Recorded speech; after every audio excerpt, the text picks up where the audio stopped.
All right, we have a bit of controversy here, and it's involving Kareem Jackson, who, if you don't know, he has been suspended not once but twice this season already for illegal hits. So obviously that's going to add fuel to the fire. I saw this, bubbling around on Twitter. Figured I'd give my 2 cents on it. So here's the play. 3rd down and 1, trying to get to the 35-yard line, and that does matter in my opinion. Let's see what happens. As you see, once this play begins, Dobbs is going to take the ball himself towards the top of the screen, and that's where Kareem Jackson is on this play. And, trying to make a play, right? You're trying to get to the 35-yard line, trying to not let Dobbs get to the 35-yard line. And from the broadcast angle, you don't see a lot. You kind of just see them run into each other, ball pops out. Let's use the other angle where you can kind of see this looks dangerous, right? It looks dangerous.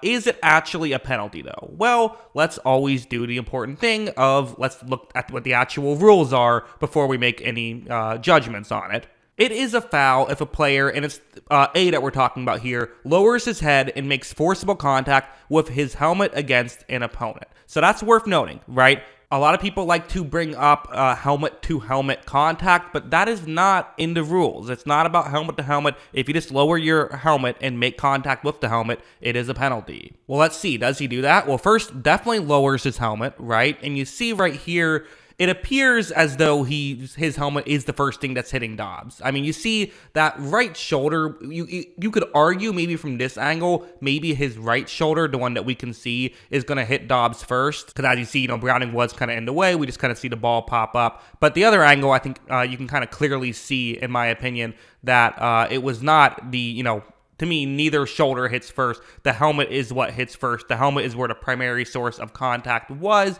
And to me, that was certainly significant force.